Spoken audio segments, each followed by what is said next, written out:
Sebelum memulai kegiatan pada pagi hari ini, mari kita melakukan kebiasaan kita, yaitu memulai renungan pada pagi hari ini. Renungan pada pagi hari ini, saya beri judul God is Good. Namun, sebelum memulai renungan, mari kita berdoa bersama-sama terlebih dahulu.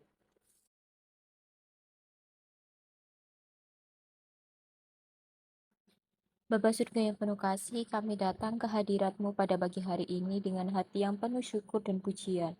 Terima kasih Tuhan atas anugerah-Mu di kehidupan yang baru hari ini, atas kesempatan-Mu untuk memulai hari dengan merenungkan kebaikan-Mu.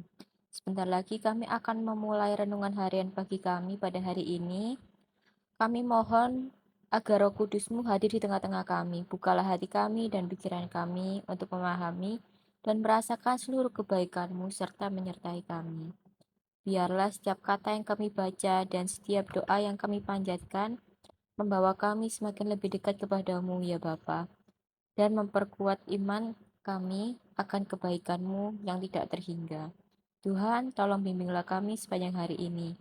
Berikanlah kami hati yang penuh rasa syukur, mata yang dapat melihat kebaikan-Mu, dan tangan-Mu yang siap berbagi kasih dan kebaikan dengan sesama.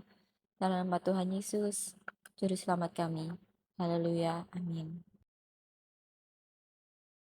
Jadi, renungan pada pagi hari ini saya beri judul God is Good.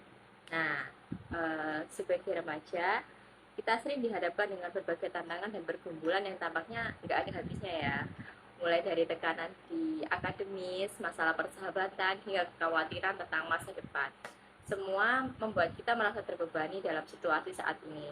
Namun, penting bagi kita untuk mengingat renungan yang berdasarkan pada satu kata, yaitu Tuhan itu baik. Dalam kitab Mazmur 100 ayat yang kelima dengan tegas menyatakan, sebab Tuhan itu baik dan kasih setianya untuk selama-lamanya dan kesetiaannya turun-temurun. Ayat ini mengingatkan kita bahwa kebaikan Tuhan Yesus adalah sifatnya abadi dan mutlak. Kasih setianya tidak ada habisnya dan semesta bersyarat. Namun melainkan untuk selama-lamanya. Kasih setia Tuhan Yesus tidak berubah-ubah dari generasi dan ke generasi selanjutnya. Merasa terpuruk, ingatlah bahwa Tuhan Yesus tidak pernah meninggalkan kita dalam kebaikannya. Tuhan Yesus selalu hadir dalam hal-hal kecil sedikit pun yang sering kita abaikan. Mungkin kita sering merasa kayak nggak deh, Tuhan nggak baik sama aku. Mungkin kita merasakan kebaikannya dalam bentuk senyuman seseorang, dalam pelukan keluarga ya, yang menenangkan, atau bahkan dalam keindahan alam yang sering kita lihat sehari-hari. Semua itu adalah bukti bahwa Tuhan Yesus itu Allah yang baik. Namun, bagaimana kita bisa benar-benar merasakannya dan memahami kebaikan Tuhan dalam kehidupan kita sehari-hari itu sendiri? Yang pertama-tama yang harus kita lakukan adalah kita harus belajar bersyukur.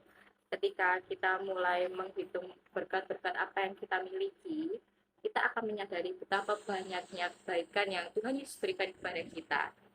Rasa syukur ini akan membuka mata kita untuk melihat bahwa Tuhan Yesus itu memberikan kita suatu berkat, mukjizat yang selama ini mungkin kita sering nggak sadari. Lalu di poin yang kedua, kita harus belajar untuk percaya kepada Tuhan Yesus. Bahkan ketika kita sering tidak mengerti apa yang sedang terjadi di dalam kehidupan kita harus percaya bahwa Tuhan Yesus itu Allah yang baik, dan berarti kita percaya bahwa segala sesuatu yang terjadi di dalam kehidupan kita itu sesuai dengan rencana dan rancangan dari Tuhan Yesus. Meskipun kita mungkin menghadapi situasi yang sulit maupun kurang mengenakan, kita harus yakin bahwa Tuhan Yesus sedang bekerja di balik layar untuk kebaikan kita. Lalu untuk di poin yang ketiga, kita harus terus berdoa dan mencari Tuhan Yesus dalam setiap aspek kehidupan kita. Doa adalah cara kita untuk berkomunikasi dengan Tuhan dan memperkuat hubungan kita dengannya. Dalam doa, kita bisa mencurahkan segala kekhawatiran, ketakutan, dan rasa segala pergumulan yang kita rasakan kepada Tuhan, dan menerima penghiburan serta kekuatan dari Tuhan Yesus. Untuk itu, mari kita juga belajar untuk berbagi kebaikan Tuhan dengan orang lain.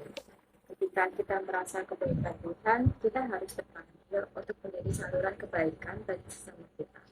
melalui tindakan kecil seperti membantu teman yang sedang kesulitan, atau hanya menunjukkan kepedulian kita dan kebaikan kita, kita dapat menyebarkan kasih dan roh itu sendiri yang berasal dari Tuhan kepada sesama kita di dunia. Akhirnya, marilah kita untuk saling mengingatkan dan merayakan kebaikan Tuhan dalam setiap aspek kehidupan kita. Percayalah bahwa Tuhan adalah Allah yang baik dan selalu menjaga kita, melindungi kita. Karena kasih setianya untuk selama-lamanya dan kasih setianya turun-temurun. Tuhan Yesus baik sekarang, nanti, dan selama-lamanya. Amin. Selamat pagi Tuhan Yesus. Tuhan, kami sudah mendengarkan sedikit dari firman-Mu.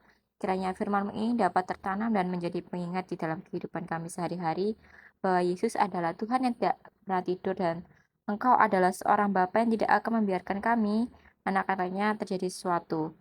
Maafkan kami Tuhan, apabila tanpa sadar kami seringkali meragukan dan melukai hati-Mu. Biarlah mulai saat ini kami bisa Engkau bentuk sehingga kami dapat berserah diri sepenuhnya kepada Engkau. Sebentar lagi kami akan berangkat ke sekolah dan melanjutkan aktivitas kami pada pagi hari ini. Kiranya Engkau jagai kami, lindungi kami, sertai kami sepanjang hari ini, saat kami belajar di sekolah maupun apapun yang sedang kami lakukan. Untuk teman-teman kami yang mungkin saat ini sedang sakit ataupun sedang kurang enak badannya Bapa, kiranya Engkau berkati mereka, Engkau jamah mereka, dan Engkau berikan mereka kesehatan kembali, supaya mereka bisa menjalani hari ini seperti biasanya dan memuliakan nama-Mu. Terima kasih Tuhan Yesus atas seluruh berkat kasih karunia-Mu. Di dalam nama Tuhan Yesus, haleluya, amin.